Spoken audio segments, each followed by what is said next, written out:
my son should be joining us tomorrow. Let's have dinner. Tomorrow, today, or whatever. Thank you. I'd love to catch up. Great. I'll be here. Okay. I'll put my hand up in a minute. Sure. Ask a hard question. Ask him a hard question.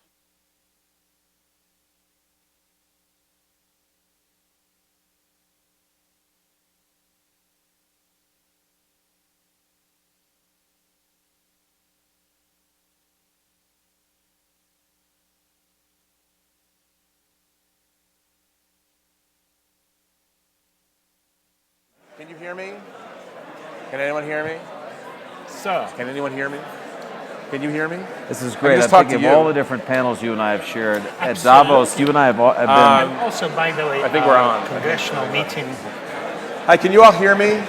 Can you hear me? Yes. You can? Yes, Somebody we can. throw up a flare if you can Yes, hear me. we can. Hi, good afternoon. Come on in. Hi. Hi, nice to see you. Hello. Thank you all for coming to this session. I'm Jeff Goldberg from The Atlantic, and we're going to talk about some light and frivolous subjects this afternoon. I'm going to jump right into this, but I just want to say a couple of brief introductions. David Ignatius, you all know, of the Washington Post, one of America's leading, the world even. I'm going to say the world. I'm going to go all the way. The world's leading. Don't overdo it. Don't Gilbert Lilly. Parts of the world, a few countries, leading commentators on foreign affairs, national security, and more important from my perspective, the author of a series of excellent and weirdly accurate spy novels. That's because he actually goes out and does the work and understands it. He's not a spy. I'm not saying he's a spy. I'm just saying he knows spies. Just stop right here. This is fine. Anyway, just go buy his books. Fine. That's all. And then between David and me is the guy who, among other things, gets the prize, I think, for traveling furthest to the Aspen Ideas Festival. Barham Salih came to us right from Iraq. I will just say a couple of words about Barham. David and I have known him for years. He is a former prime minister of Kurdistan, former deputy prime minister of Iraq. The most impressive thing I know about Barham is that, well, let me frame it this way. After the downfall of Saddam Hussein, there were a lot of politicians who rose in prominence. Many people tried to do some good things. Many people did some not so good things. Only one that I know actually decided to use the opportunity to start a university. Barham is the founder of the American University of Iraq and the chairman of the board, and it's a wonderful place. And you'll go to heaven for doing that, if nothing else. And we want to welcome you to the Aspen Ideas Festival. Thank you for having me here. Thank you. So let me jump right in and ask both of you to deal with a single question. And let me start with David, which is this. From the Iraqi perspective, if you can, from the American perspective, was the invasion of Iraq 10 years ago worth it?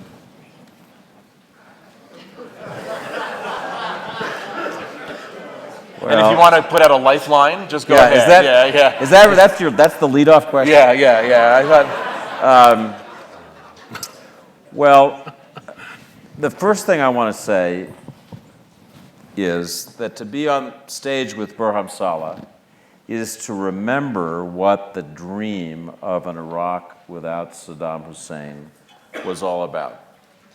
I first met Barham, I think, in 1990, when Barham and a few other Iraqi patriots were trying to get people in Washington interested in the idea that this terrible regime wouldn't always be in power. And he used to come by the Washington Post. He'd bring various people with him.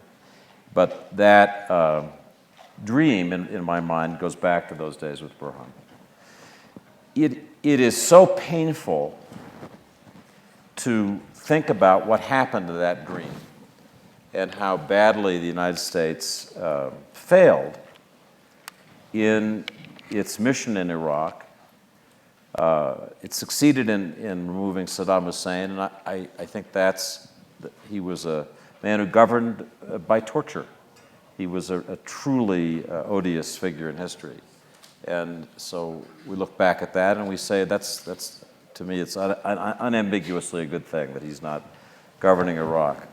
But to see how badly we failed at the effort to build a new Iraq, and to see something that haunts me every time I look at Syria, Libya, any of the societies today, to see the consequences of toppling an authoritarian regime without having in place the pillars that are going to support civilized life, that are going to maintain order and security and commerce. What we ended up doing, meaning to create a modern Iraq, I think, was to throw people back into their pre-modern allegiances, their sectarian allegiances. Suddenly, whether you were Sunni or Shia mattered, whether you were Arab or Kurd mattered, whether you were from this tribe or that tribe. I mean, those became the defining things in life. As I observed what happened in those initial years, because people needed security, that was the only place they could turn. So Barham will have to answer whether this was worth it for the Iraqi people. Knowing what I now know, looking at this painful story, although I wrote columns saying that I thought on balance this was worth doing, I wish I could go back and rewrite them. I wish, as a journalist, that I had looked more carefully and skeptically at claims being made by the government. I wish the things that we should have thought through, I had been one of the people helping examine. So my basic answer, Jeff, is that from the standpoint of the United States, no, this was not. Before we hear from Barham, I want to follow that up with a very quick question, which is, I think a question people in our field ask all the time. Was this doomed from the start? Was the theory of the case completely wrong? Or was the theory basically sound and the execution incompetent? Well, I like to console myself for the idea that this could have turned out differently, that the argument that it made sense to go in and help topple Saddam Hussein might have been justified by a better, more sensible policy of occupation. In particular, I'm one of those people who thinks that if we had kept the institutions of the Iraqi state more or less intact, including the army, including the civil service, if we hadn't done wholesale de-Baathification, that we would have had less of a problem of a vacuum. So, the easy answer is to say, well, if only we'd done it better. But I don't think that's an adequate answer. I think you have to take it the next step. And I think, honestly, history will judge that this was a mistake, that it was just too high a risk to execute. Barham, was it a mistake? I mean, I'm glad that you framed the question from an American perspective and an Iraqi perspective. I come from Kurdistan of Iraq. I can say from what I see in Baghdad today, and I go to Baghdad every now and then, and I follow things closely. Iraq is not what we hoped for. Iraq today, 10 years on from the war. Iraq today, 10 years on from the war, from the overthrow of Saddam Hussein, is not what the Iraqi people hoped for and expected. We hoped for an inclusive democracy, an Iraq that is at peace with itself and at peace with its neighbors. To be blunt, we are far from that, absolutely. We have to acknowledge that, and there are many reasons for why this has gone the way it has. I can get into that, but it's important to also understand where we started from. Iraq was ruled by Saddam Hussein for 30 years, committed genocide. Literally hundreds of thousands of Iraqis were sent to mass graves. To date, 10 years on from the demise of Saddam Hussein, we're still discovering mass graves across Iraq. And Iraqis are better off without Saddam Hussein. Overwhelming majority of the people of Iraq are better off without Saddam Hussein.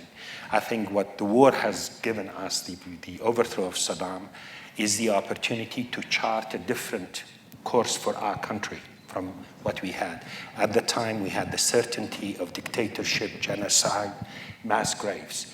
Now we have the uncertainty of politics, but also, yes, a lot of violence, terrorism, regional interferences, all the kind of nasty stories that we hear about. It's a tough situation that we find ourselves in 10 years on.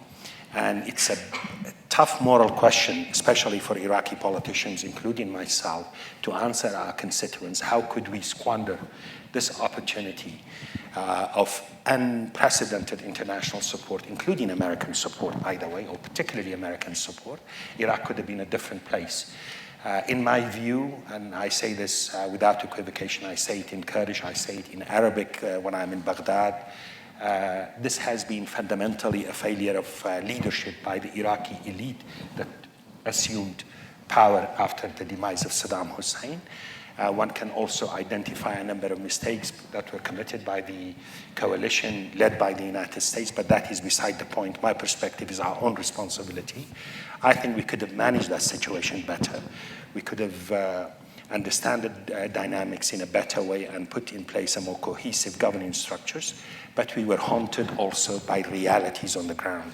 Geography, history, the legacy of the Ba'ath dictatorship, and also this change in Iraq opened up so many other dynamics across the Middle East that were latent. I disagree with David when he said that with the overthrow of Saddam, we went back to the pre-modern Iraq. Saddam Hussein was not a modern, enlightened dictator. He was the ultimate sectarian, fascist killer who really turned Iraq apart on ethnic lines as well as on sectarian lines. The way I put it, yes, it was worth it from the perspective of most Iraqis. We could have done a lot better than what we have done so far. At least we have a chance to making a difference to the people's lives. If you come to Kurdistan, things are very different. The South is beginning to rise up and becoming more of a prosperous entity. But again, I have to be honest with myself and with you and with my own people and say things could have been better. This is not what we hoped for. We still have a long way to go. David, let me just come to you for a second for a reaction to that, but let me just press you on one point. I think many American audiences, including this one, would be surprised to hear a leading Iraqi politician say that most Iraqis are better off and feel better off after the invasion. Can you talk about that a little bit? How do you know that to be true? Well, I meet a lot of people. I know our own history. We lived it. You come to the Kurdish areas, I don't think you'll find a single Kurd who would say that they were better off under Saddam Hussein. They will definitely say we are better off. If you go to the south and Iraqi Shias, who are the majority of Iraq, overwhelming majority of Iraqi Shias would say it was worth it because Saddam Hussein is over and that dictator, that brutal dictator is no longer around to terrorize people and to send them to mass graves. Yes, many Sunnis are unhappy with the change because, again, of mistakes of the new Iraqi government that we were not able to be inclusive enough and bring in the Sunnis.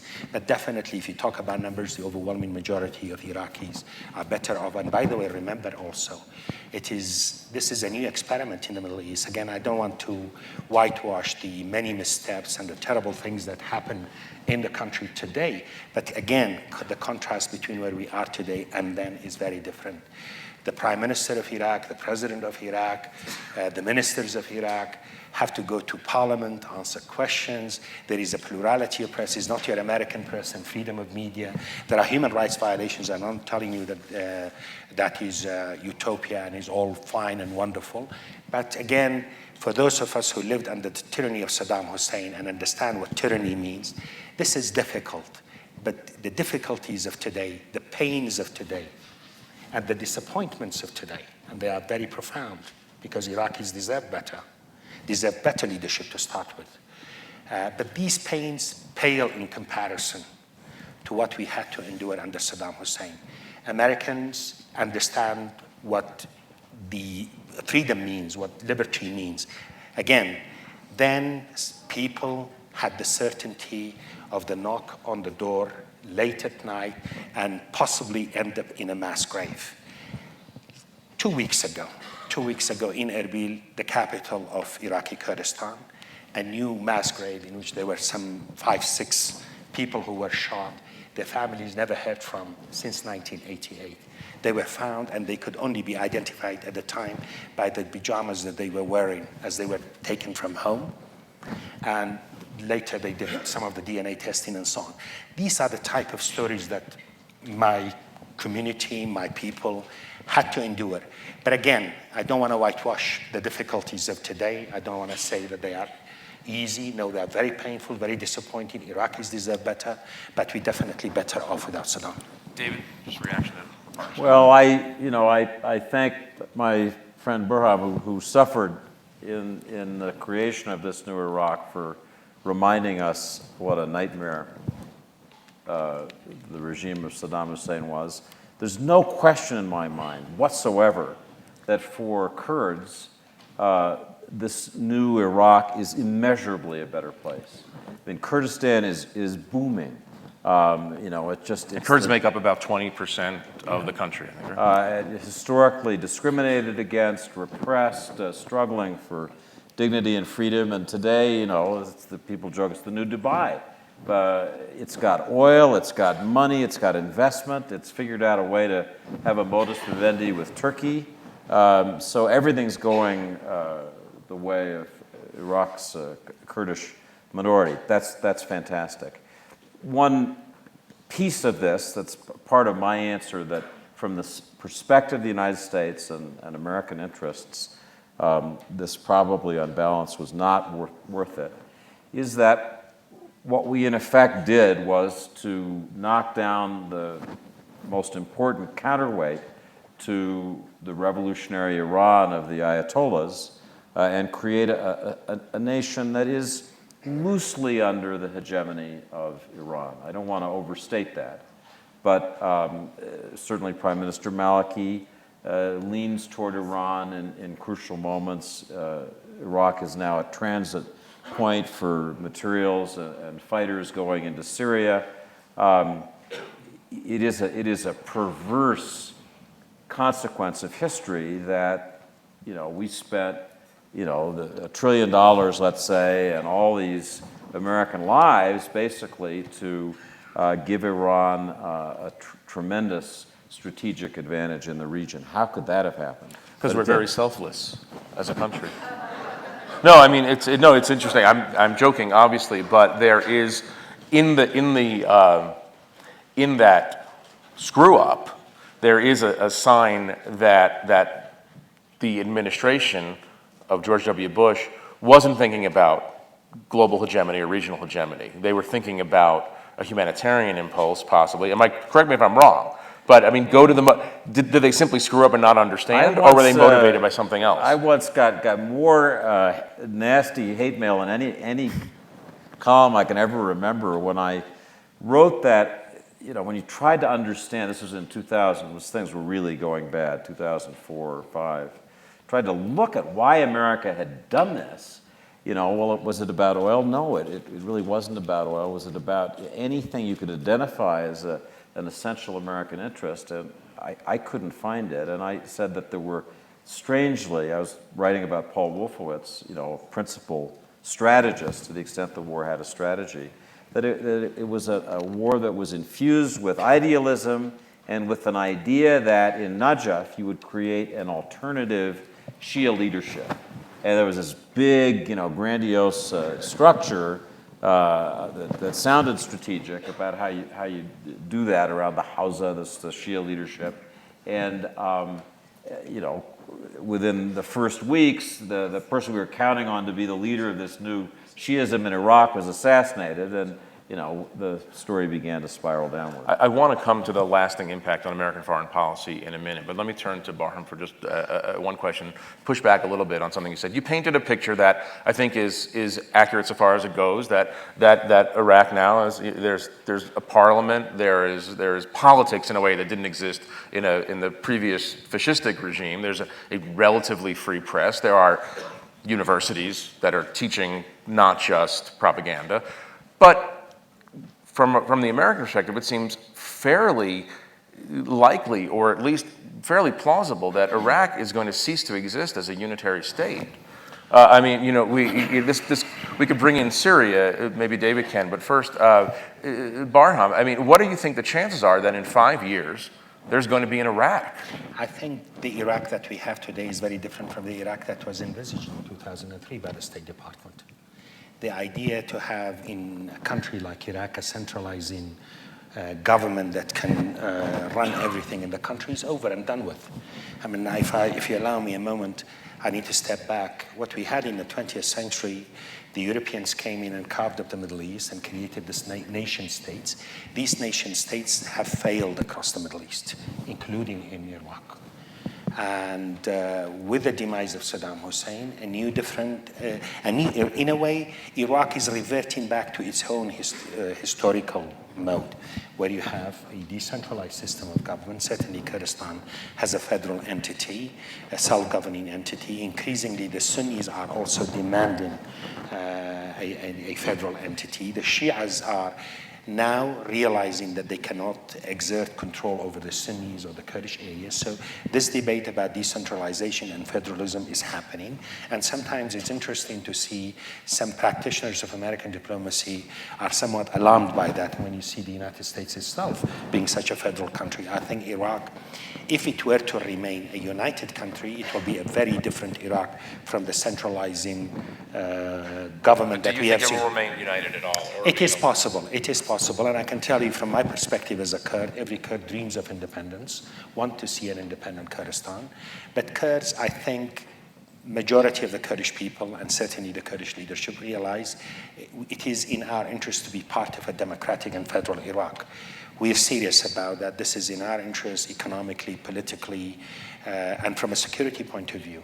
But if Iraq were to come apart, which is possible, I'm not dismissing that possibility, is because of the sectarian divide, and certainly because of the implications of what is happening in Syria.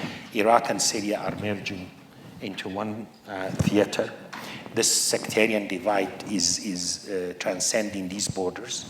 And we're talking about a Middle East in which forces of history has been unleashed and are at play. And many are focused on Syria, and we should all be focused on Syria, least of all, most importantly because of the humanitarian tragedy that is unfolding there. But in a way, this is all part of the struggle over the future of the Middle East and where it goes. Iraq is definitely an important part. David, jump in on this point about the sectarian divide. I mean, we know, obviously, today that one of the main divides in the Middle East, and there are many divides that run through the Middle East, one of the main divides is the Shia-Sunni split. We see it in operation from Beirut to Baghdad, and even very distressingly, we saw in Egypt last week the lynching of 5 Shia by Sunni radicals, something we haven't seen before. This is spreading. The question is, and the question that plagues me is, did we, the United States, take the lid off this sectarian problem by removing Saddam without having the underpinnings of a democratic society in Iraq? Was this coming no matter what? Was Saddam going to fall eventually to the Shia majority? Or what role, if any, did we play?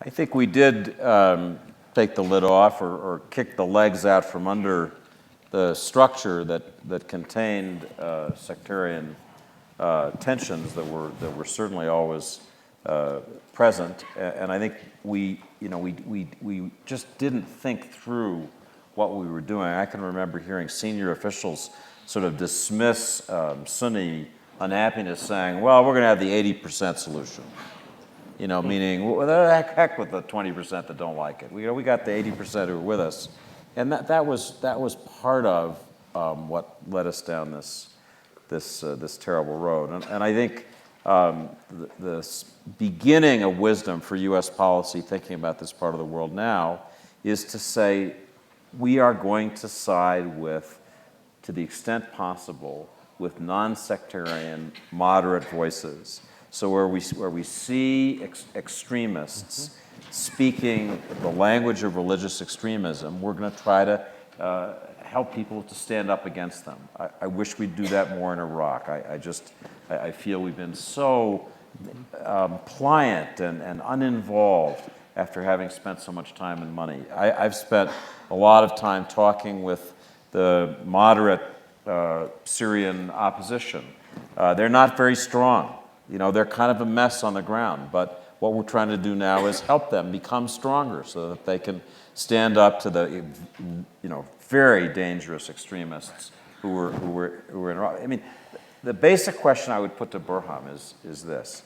I mean, yeah, we're seeing the post Sykes-Picot line, post Treaty of Versailles nation states begin to dissolve, and we say, well, so here come the Ottoman vilayets back, and the sort of the loose ethnic statelets that were part of that part of the world in Ottoman times are returning. But where's the oversight? I mean, there was, the Sultan. There was a structure for the Ottoman Empire. The United States. Well, the Prime Minister of Turkey has some ambitions. He does, but it's not. I mean, I think that's unrealistic, and I think Turks are realizing that the United States is not going to do that. I mean, well, wait, let me jump in there and ask you, and Barham as well. You talked about the lack of involvement in Iraq, and it struck me that one of the themes of American foreign policy in the Middle East is uninvolvement right now. And so can you broaden this out to discuss to bring in the discussion of foreign policy and how Iraq has shaped our miserable experience in Iraq has shaped our whole approach to the region, and whether this lack of involvement is going to come back and bite us in a way that our hyper-engagement in 2003 has come back to bite us. Well, it already is biting us. There's a famous, probably overused parable of Mark Twain's cat. We are Mark Twain's cat. We're not jumping on any cold stoves or lukewarm ones. The president has now committed the United States to building a strong, moderate opposition in Syria. That is now U.S. policy. So having said that, I think it's absolutely essential that he make it work. And that's going to take more energy and direction from the White House than they typically have shown. I'd like to see a more active policy in Egypt. Just walking away from Egypt and saying, well, it's a democracy, I don't think that's wise policy. The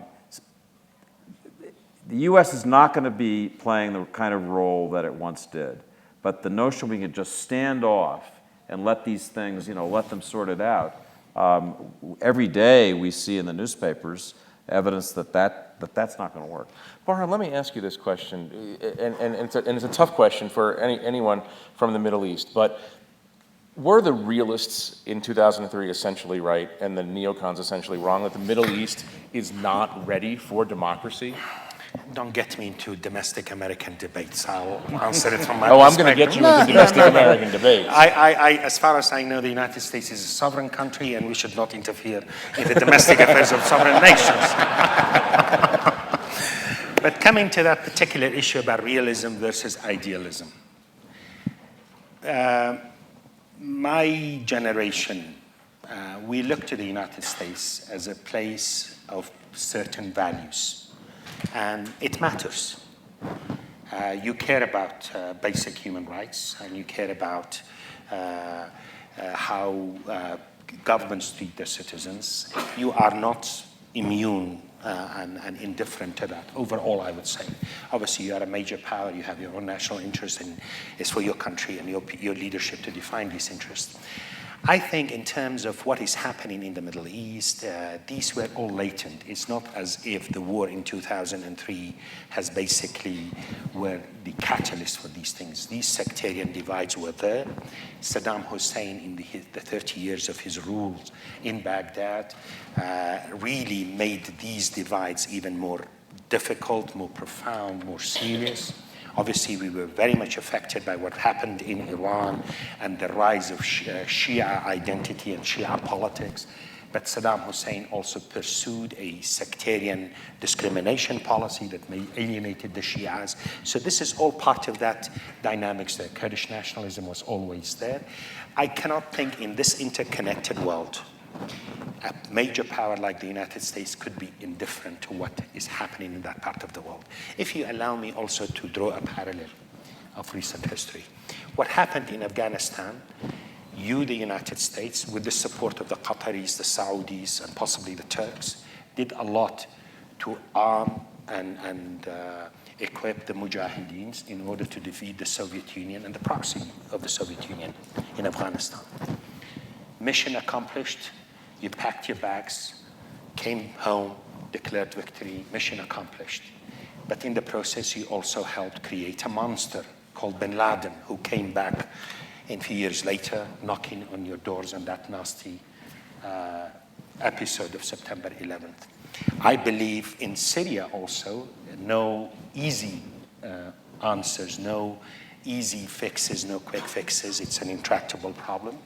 I hope that the world, including the United States, have worked harder early on to really mitigate this disaster that we are in.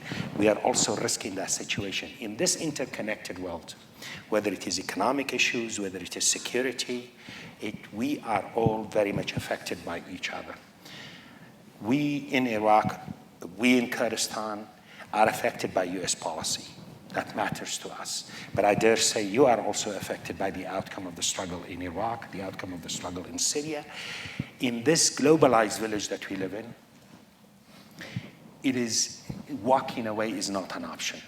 Probably the debate should be what tools of policy, what smart power one can use to leverage the changes in the right direction. Again, going back to Iraq, there are sectarian divides in the Middle East, and I don't want Westerners to be too judgmental about this. Look at Northern Ireland. A lot of this religious debates and so on are playing still out in many parts of the world. Islam is now living through that, upheaval that probably Christianity went through 400, 300 years ago. It is that episode of history, but it is a profound impact given globalization on your own security and on your own interests. You have a stake in that. What happened in Iraq, Najaf being free, we have Ayatollah Sistani there. I commend you to read his teachings of recent times. He came out recently through his envoy or whatever, says that Iraq needs a civil state, not a religious state. This is a very profound statement for a person of the stature of Sistani to make, not only relevant to Iraq, relevant to across the Islamic world, Shia world as well as Sunni world. These are the debates that you cannot be indifferent to. It affects you as well. Affects us, of course. The thing that I want to pose to you, Iraq, the Middle East, is going through a tough transition of democracy. On the way here, on the 9-hour flight from London to Denver, I was reading a biography of Thomas Jefferson. And when I was reading that, politics in the United States around that time was not so civil. It was obviously did not have car bombs, thank God.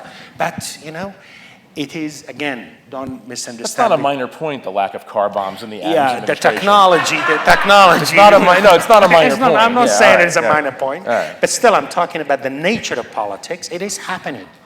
It is tough. It is messy. It is disappointing much of the time, painful, a lot of missteps, corruption that you and I have talked about. Now, again, but this is forces of history trying to define the future in that part of the world.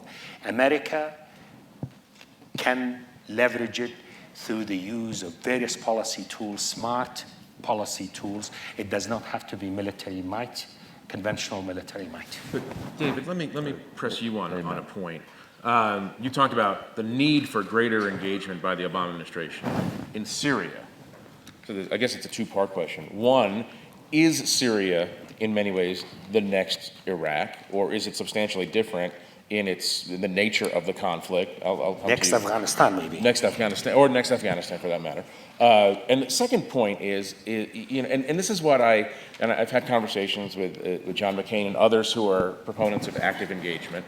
And the question is, even for someone like me who was a big advocate for this 2003 intervention, I wonder how people who advocate for greater intervention in Syria can advocate for that, knowing that we're not very good at reshaping Arab societies the way we want them to be, or the way we think that they would be better off. And so, the reason that basically the pro-Syria intervention caucus consists of John McCain and Lindsey Graham is that many Americans are completely gun-shy, not about even getting involved in the Middle East, but about our capacity to understand and implement policies that will lead to change for a positive. Well, that shows the good sense of the American people. We shouldn't do another Iraq, and we all know that. And in saying, But what about the slippery slope argument? we're already on the slippery slope. I mean, the notion that we might be on it, we're on it, and we're slipping. I think the goal of U.S. policy should remain seeking a negotiated political transition in Syria, in which elements of a responsible opposition that we have trained and armed work with reconcilable elements of the Syrian army and come together to form a transition government that leaves aside Bashar al-Assad, but keeps many members of his government and much of his army and state structure. That agreement is described in the document that the U.S., Russia, China, everybody else agreed to in Geneva in June of last year. And I think that should remain the goal of policy. The problem is that right now that it's not possible to do that. The opposition isn't strong enough, and if Bashar al-Assad was toppled tomorrow, you'd have a jihadist government take over. So I mean, that's in a sense, we shouldn't want this transition to take place too soon. I mean, I'm describing, That's a morally troubling. a fairly cynical policy. But I think that we need to strengthen the opposition there so that it can be a credible participant in negotiations that lead to a new Syrian government. Before we go to questions, I just want to ask Barham one other question, which I think is crucial in all of this. The subject is democracy. Do you think that there is a chance? I've been giving you some negative scenarios about the breakup of Iraq, sectarianism.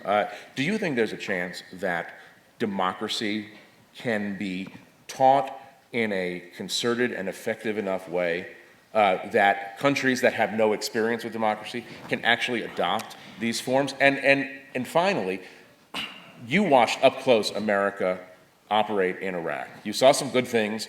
You saw some many incompetent things. Do you think that America can be part of the promotion of democracy in the Middle East? Or did we kind of blow that one and we had our chance and that was it? First and foremost, democracy cannot be taught. It's not a matter of just teaching democracy. Democracy is a set of institutions, set of processes, and it is also about economic infrastructure, developing a middle class. I mean, this thing about classic literature on democracy is relevant. I mean, we've discovered that in Iraq. I mean, again, if I go back 10 years ago, one way of describing today is unrealized expectations. We thought that with the end of Saddam Hussein, things will fall in place and we will live happily ever after. But we are also a human society and we have our own struggles, etc. and so on. It's important to put that in context. Democracy is a process, it's going to take time. And also I want to caution, democracy is not just elections. It's much more than elections, it's institutions. Madeleine, Albright, and the NDI is helping us a lot developing election mechanisms, in Iraq, and these are very important. But without civil society, without a free press, without strong institutions that can safeguard, proper elections, democracy is unrealized. But democracy is a continuing work. The way to understand Iraq today, I want to put it in the following context. It is too early to say Iraq has failed and is a total, utter disaster. There are elements of that, I cannot dispute that. But one can also, in context of the larger thing, is work in progress. It has a long way still to go. Again, I'm not saying Iraqis and Middle Easterners, for that matter, will come to their form of democracy that they would consider to be relevant to their societies. One issue that is complicating very profoundly this transition to democracy, not just in Iraq, in Syria, in Egypt, even in Tunisia and Libya, is the role of religion in public life. Christianity has had that debate long ago, Reformation and so on. Islam is going through that debate, and unfortunately in a very violent way, and it is really distorting that process and is making it difficult. But part of building this democracy that we aspire to is definitely that very serious, very important debate about the role of religion in our public lives. But Arab societies, Kurdish societies, Middle Eastern societies, can they be democratic? Absolutely, yes. Do they have to be ruled by tyranny in order to be neat dictatorships that would lend themselves to easy decision-making by policymakers at the State Department? Absolutely not. Middle Easterners, like the rest of the world, want to live in peace and have a decent quality of life, and also to have the ability to express their opinions. But that makes for a messy politics and difficult politics. But this is what we're going through. And answer this quickly if you can. If you were seeing President Obama tomorrow and he said, Barham, what can I do to make Iraq a more democratic and stable place? And you had 1 minute. I will not be seeing him tomorrow, so I'm not going to.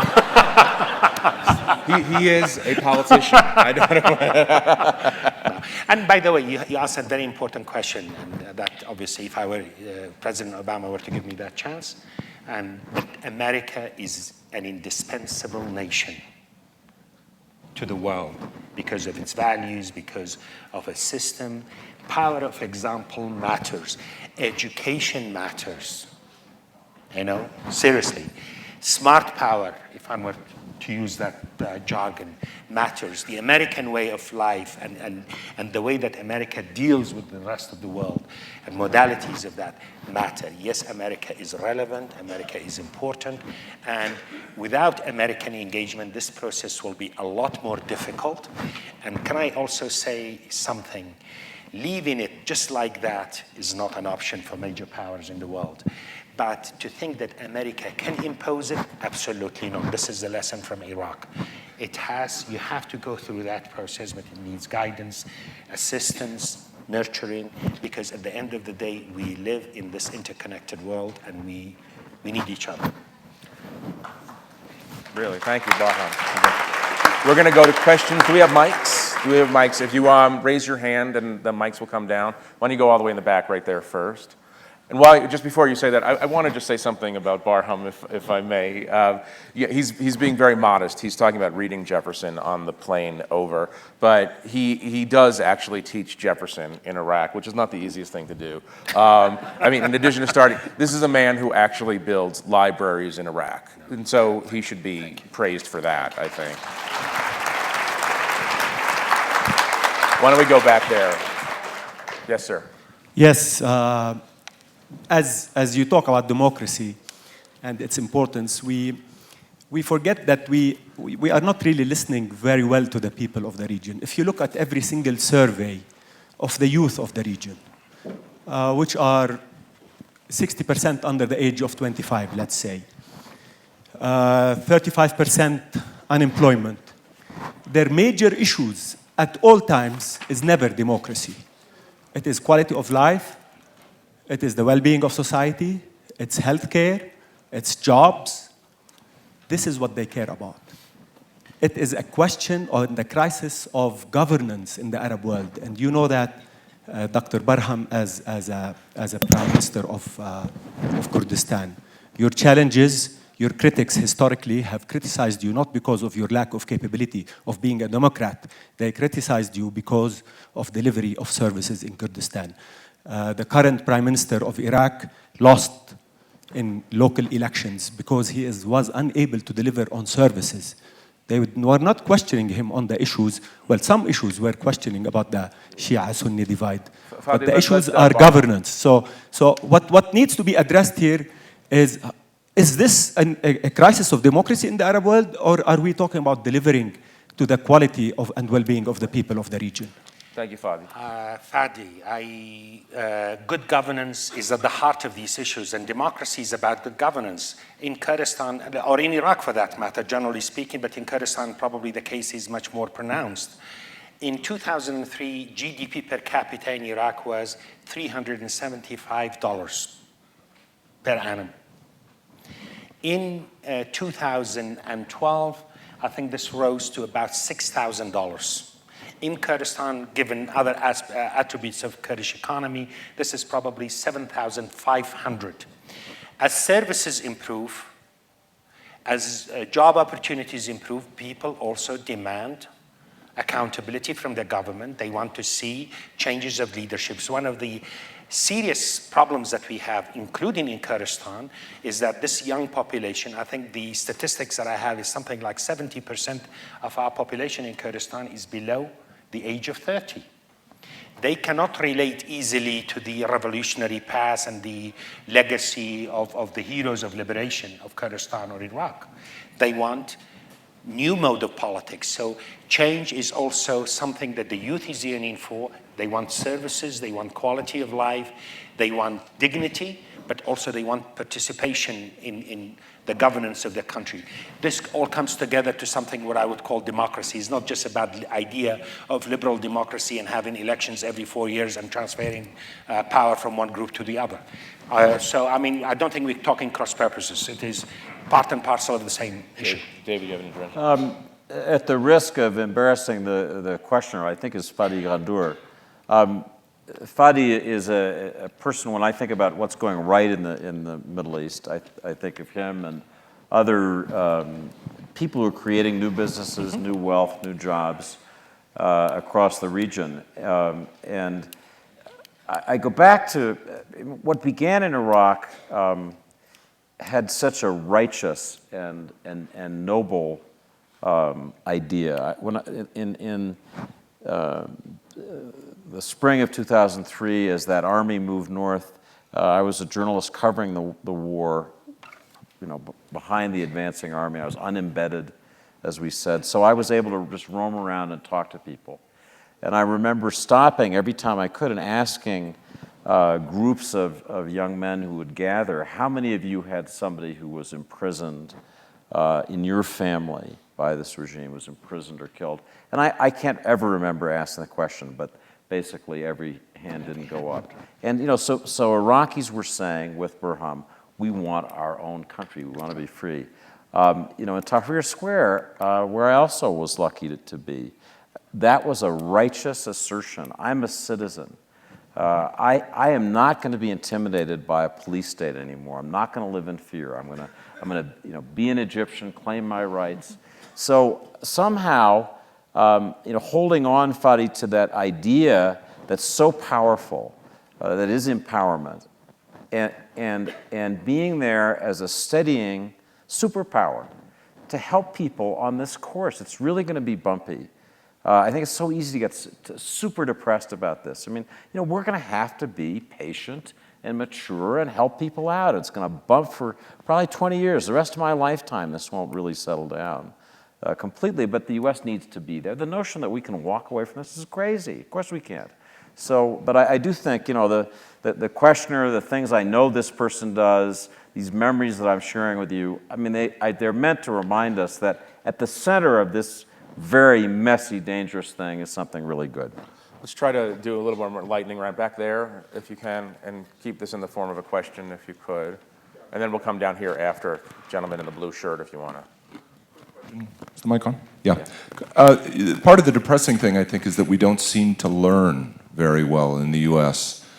Christopher Buckley said that the secretary missing in the Bush administration was the Secretary of History. And if you look at Korea, Vietnam, the conflict in Iran and then Iraq, why is it so difficult when you have the benefit of hindsight to formulate a policy that avoids the disastrous complications even with the best of intent? David, you want to do that quickly?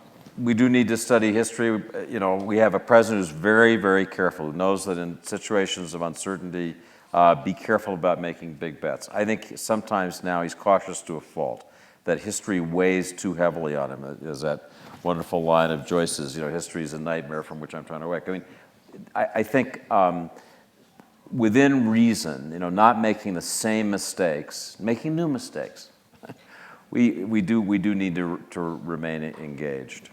Learning from what we did wrong. There was a great line in David's session earlier today from Ambassador Hussein Haqqani from Pakistan, who said that he's noticed that in America, only in America does the expression "that's history" mean that's irrelevant, which I thought was a great observation.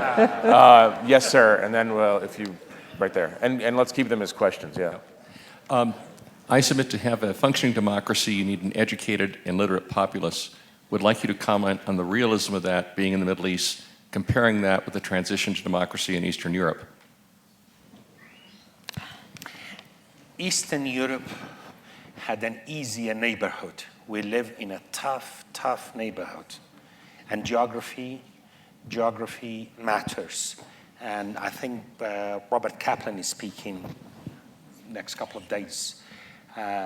Geography could not be overcome with all the globalization that we are talking about. And also in the case of the Middle East, as I said, the role of religion in public life, in politics, is a major issue of contention, and we are yet to definitively come to a closure on that subject. I think Eastern Europe did not have that problem. I saw someone's hand in the middle there, and there was a woman who was. Oh, yeah, go over here first, please.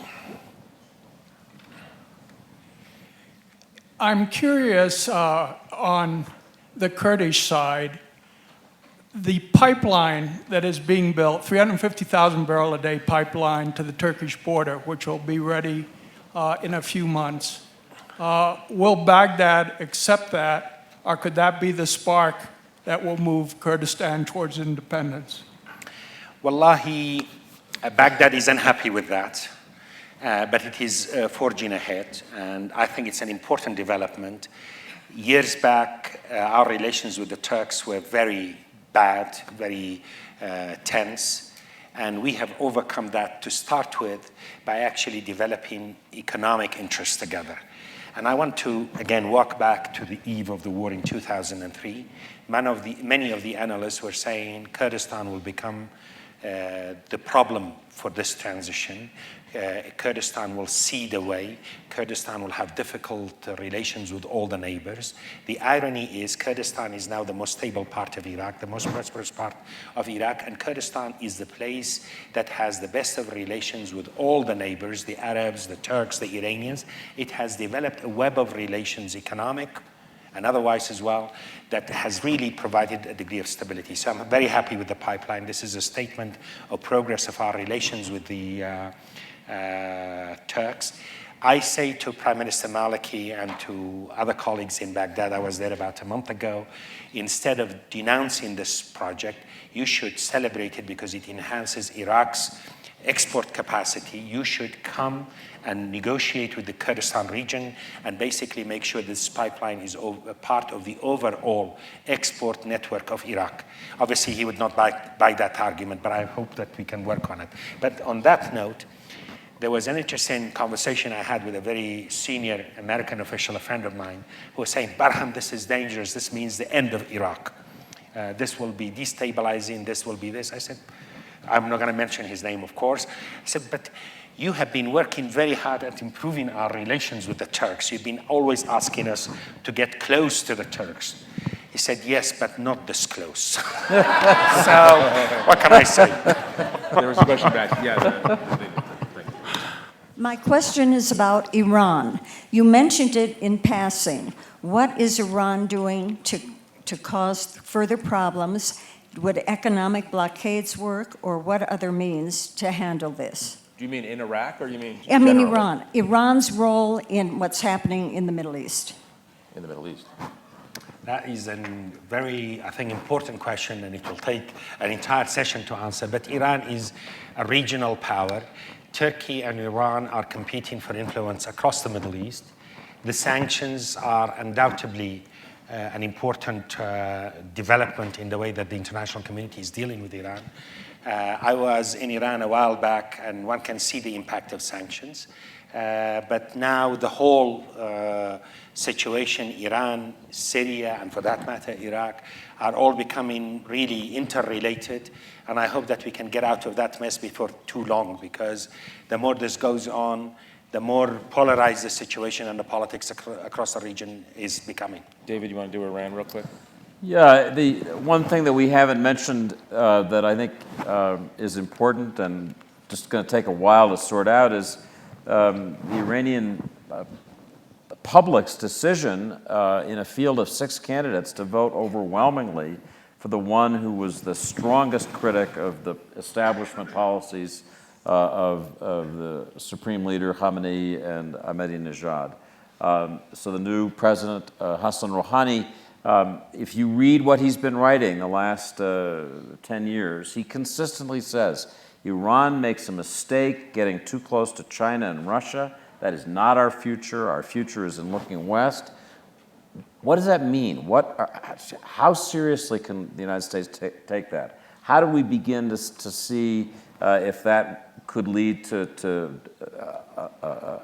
an offer on the nuclear issue that would be serious and verifiable? I mean, those, Iran is one of the most interesting, delicate opportunities for U.S. diplomacy, I think, in the world right now. May I just interject for one moment to respond to your point about Rouhani, which is, I would frame this as a question to you. You talk about he's of the 6 candidates, he was the most Western-leaning or appearing Western-leaning. 6 candidates who were approved by the Supreme Leader of Iran to run. Hundreds of people who were not allowed to run. And we're talking ultimately about a country that is ruled by someone whose title is Supreme Leader, which suggests a level of power greater than the nominally elected president. I mean, it seems like you're being a little bit too hopeful about change that's coming down the pipe. I don't know what is possible with Rouhani. I was really making a point more about the Iranian people and the decision they made. I mean, they might well have voted for one of the hundreds who were disqualified much more happily than Rouhani, but Rouhani has a record in terms of his writings, and it's interesting to read them, and I think worth doing. I think we have time for 1 or 2 more. There was a hand there and then here, yes. Can you get the mic down to the middle here? Yeah, and then after that. Thank you. Yes, sir. Prime Minister, can you handicap the process or likelihood of incorporating the provinces of Kirkuk and Mosul into the autonomous region of Kurdistan? You want to Mosul, explain it a little bit, explain the background. Kirkuk is a disputed territory between the Kurdistan region and, quote, Arab Iraq. This has been a city I'm a Kurd. My view of Kirkuk, it has always been part of Kurdistan, but Saddam Hussein embarked on a policy of ethnic cleansing, deporting Kurds and Turkmens, replacing them with Arab settlers. We agreed in the constitution on a process to settle this dispute. That constitutional provision has not been done. Overwhelming majority of the Kurds insist on Kirkuk being incorporated back into Kurdistan. Obviously, Arabs and Turkmens, for that matter, see it differently. I think the best way is to insist on implementing that constitutional process as a way of solving this issue, as opposed to any, God forbid, violent action that can only make matters worse. You want to add that? I mean, these issues, if they could be resolved by Barham Salih, I'd feel much more comfortable. But by the way, David, on the eve of the war, a lot of people said that Kirkuk will be the place where the civil war will start. 10 years on, it did not start from there. People are much more realistic But because you've they're had a more interested. engaged U.S. I mean, one thing Absolutely, to worry about absolutely, is that we have absolutely. helped broker those compromises. Indeed, the United States was there to facilitate those compromises, the security arrangements. In fact, as I was coming in here, I was getting calls from Baghdad. We had some security problems in a district of Kirkuk and see whether we can do it. Obviously, the absence of the United States from there is a real issue because we don't. A quick question from here. The question is 30 years of Saddam rule, all right? Preface, last time I looked, no government allows itself to be attacked from without and from within. George Washington had to put on a uniform to put down a rebellion. So here we are, 30 years of Iraq rule. John Doe Iraq gets up in the morning, goes to work, comes home, plays with the kids, and does not conspire to overthrow Saddam Hussein. Was he at risk of harm? Was he at risk of? Was the average John Doe Iraqi that just John got Doe up in the Iraqi. morning, went to work, played with the kids, and did not go ahead with other conspirators to conspire to overthrow the government? Was he at risk at that time? Just the average Iraqi. If you talk average Iraqis, and if I were to look back at the 30 years of Saddam's rule, thousands upon thousands. I mean, some statistics put it beyond 1 million. I don't know how accurate those figures are. But I would tell you, overwhelming majority of Iraqis were not safe for their lives and for their dignity and their rights. Absolutely not. It was living under a brutal dictator that had no qualms about killing people.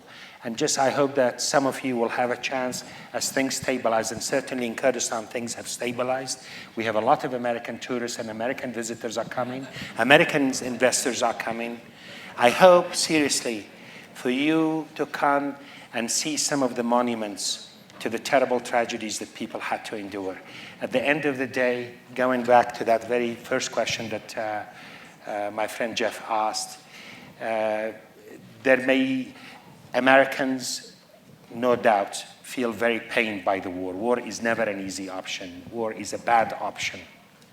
But for most Iraqis who experienced the tyranny of Saddam Hussein, they think that this was worth it in order to at least have a chance at a different future. It's not easily put it that way, but I mean, I hope that you'll have a chance one day to come and talk to some of the survivors of those terrible genocide campaigns. In closing, I'm reminded of something that Barham and I talked about 10 years ago in the north when Saddam was still, 11, 12 years ago when Saddam was still in power. We were driving around in Kurdistan. The Kurdish region of Iraq is beautiful. It's like Aspen with more sheep, I guess.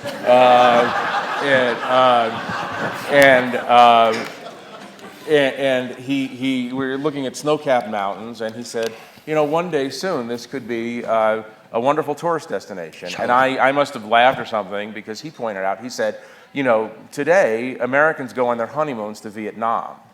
So anything is possible, and maybe the future will be bright. And I thank you very much for coming, and I thank our wonderful panel. Thank you.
Not a place he admires very much. The father was there too. The father was there. It's hard to beat Jordan. I mean, it really is hard to beat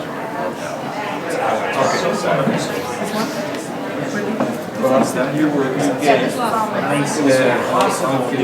Great doctor. She doesn't even go to the doctor. You say, "This doctor how I want." He is. Okay. I'll just keep it here. Certain systems, the breathing is. You were great. Certainly realistic. I just think I think that's And then I said, Amy, how rare is this? Where are you going? I'm staying with you until Sunday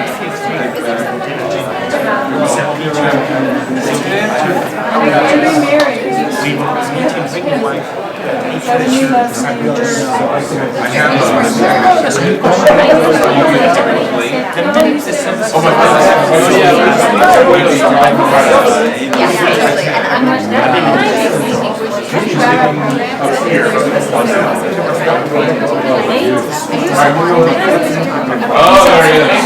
I didn't even know I was calling. Next.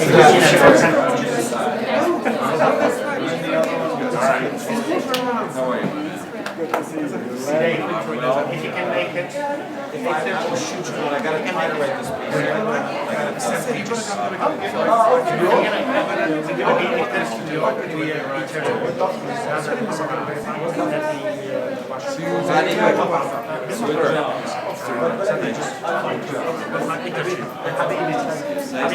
So say hello to your daughter, because she's clearly a rising star.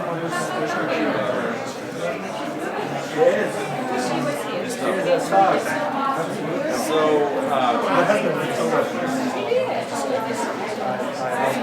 how is your son? I got your son. Analytically, it's so much. You got me in trouble, not him.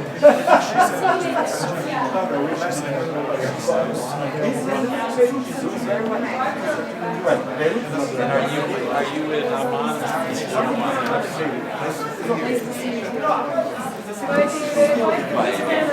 That'd be great. It's nice to see you. Hello. Hi. He's the guy who wants the questions.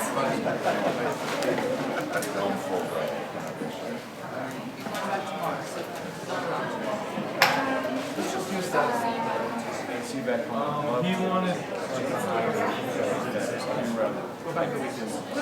Do we have some tablecloths and towels? He said, Zoe said we were just going to put his clothes in.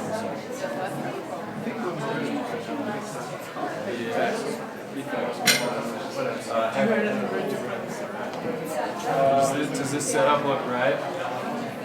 No idea. I did not get a stage cloth, so it takes what it takes.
seem to be coming in hot. Come on up. Oh, okay.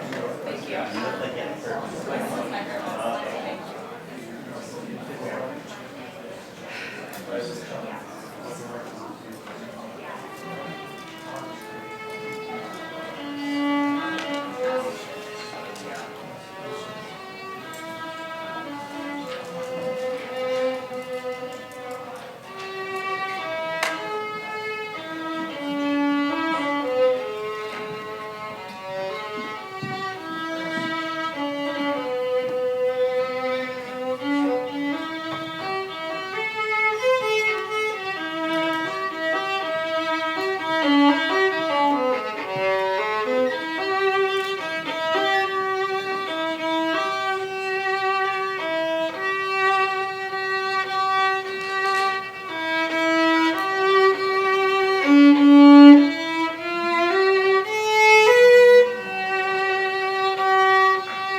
Please raise your right hand and repeat after me.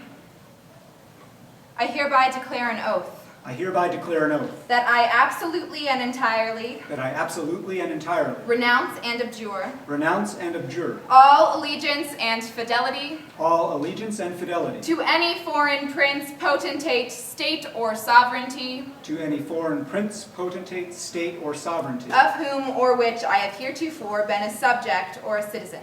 Of which I have heretofore been a subject or a citizen. That I will support and defend the Constitution and laws of the United States of America. That I will support and defend the Constitution and laws of the United States of America. That I will bear true faith and allegiance to the same. That I will bear true faith and allegiance to the same. That I will bear arms on behalf of the United States when required by the law. That I will bear arms on behalf of the United States when required by law. That I will perform work of national importance under civilian direction when required by the law. That I will perform work of national importance under civilian direction when required by the law. And that I take this obligation freely without any mental reservation. And that I take this obligation freely without any mental reservation. So help me God. So help me God. What did I just do? What was that? I just swore the same oath that naturalized immigrants declare when they become citizens of the United States. If that seemed a little bit uncomfortable or unnatural to you, it's worth asking why. What is it about that language of obligations and service that seems so foreign to us? Over the course of the last year or two, I've been on a journey across this country in search of the meaning of our citizenship. My travels have taken me from California to the New York Islands, from the Redwood Forest to the Gulf Stream waters, from precincts of great privation to temples of great power, in the company of soldiers and artists and preachers and strivers of every stripe. And what I have learned is this: our citizenship is an utter contradiction. It is a concept created by people who renounce their prior citizenship and their prior loyalties, and yet it demands and commands our loyalty. It is central to our Constitution and to our scheme of laws, and yet nowhere in our Constitution or our laws is it ever affirmatively defined. Citizenship counts. We know it matters. There is a status, but we don't know what that status contains or who gets to claim it. The beauty and the power of citizenship is that for all of us, we make it by seeking it out. We define it by being perpetually in search of it. As in any migration, whether of an American new to these shores or an American newly awake, there's typically an arc to that journey. It begins with a dream of what we can be. From that dream comes the thrill and then the shock of arrival. Inevitably, though, what follows after that is betrayal of the dream and of its promise. And then eventually, belatedly, even if partially, comes redemption. The dream at least somewhat fulfilled. And it is that possibility, that glimpse of the possibility of redemption that reanimates for another generation the meaning, the content, and the obligations of the dream. These are the elements of our journey: dream, arrival, betrayal, redemption, dream. The American dream. Is there a more cliche? And yet, the idea still compels. In a land that does not have common blood or tribe or stories of swords being pulled out of stones to bind us together and enshroud our creation in the mist of myth, all we have to bind us together is a dream of being American, which is to say, a dream of freedom and belonging. Dreams animate our waking lives as Americans, whether we are immigrants or native-born, whether we are first, second, 10th generation. When I was a boy, I dreamed of somebody, of being somebody. I looked up to somebody, literally. High up on the shelf of my family's study, nestled between two marble bookends, was a sober black and white photograph of an officer in the Chinese Nationalist Air Force. He was a general. He was my father's father. I never knew my grandfather except through his serious face in that photograph and others. But here's what I did know about him. He had been born the son of a farmer. He had managed to go to a military academy in China. He became a pilot. He ended up fighting first against the Japanese and later against the communist Chinese. His name was Liu Guoyun. Liu, my family name. Guoyun, meaning deliverance of the nation. No pressure. When I was a boy, I dreamed of delivering a nation, but I didn't really ask which nation. I knew that I was Chinese and I was American, but I did not yet know that these two things were not the same.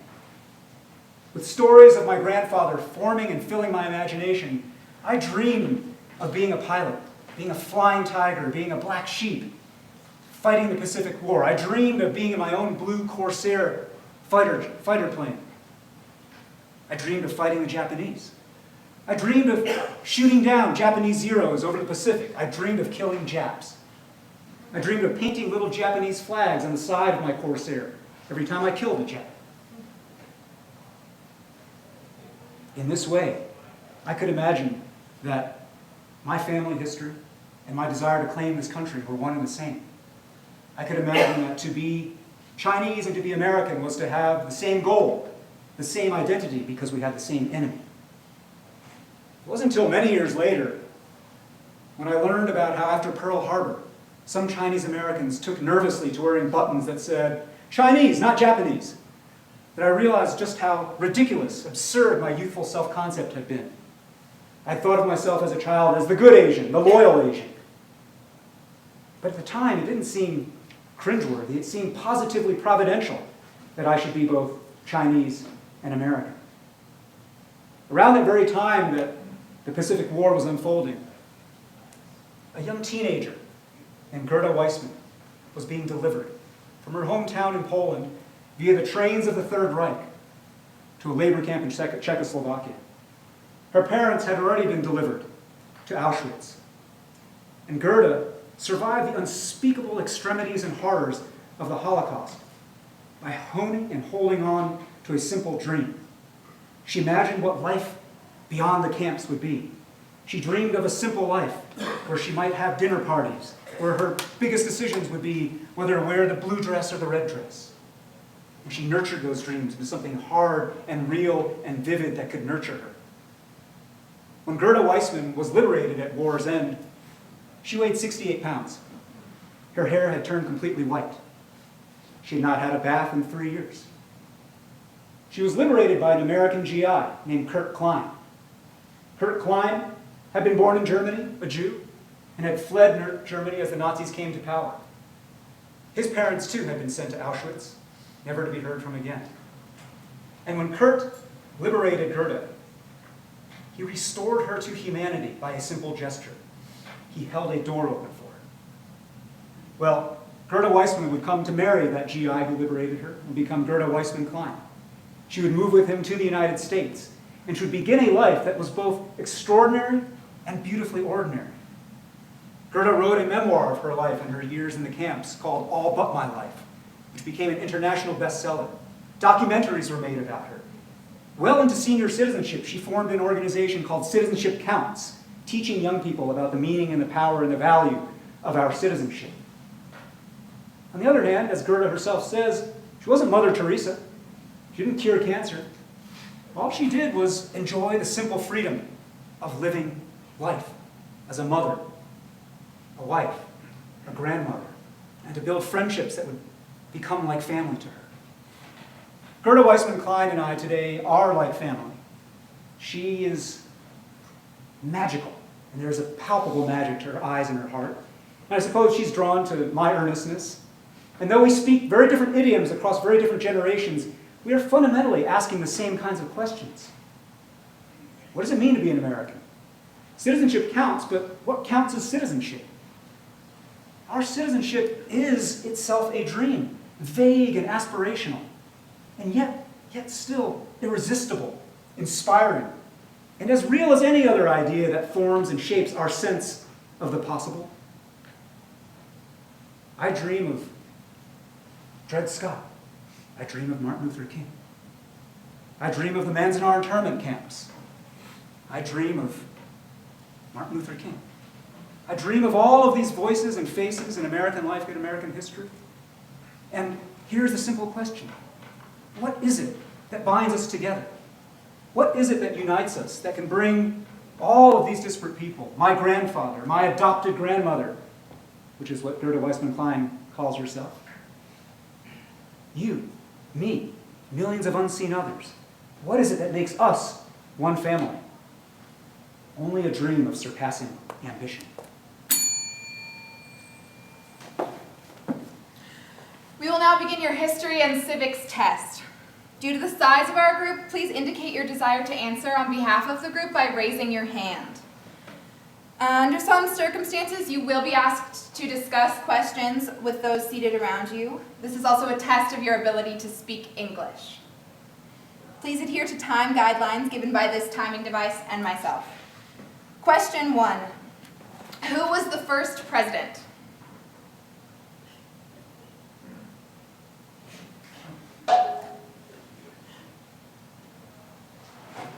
You can raise your hand. In the back? Thank you, that is correct. What is one right or freedom from the First Amendment? Yes, please. Freedom of speech. That is an allowable answer, thank you. Please discuss the following question with those around you. What is the rule of law? You may begin.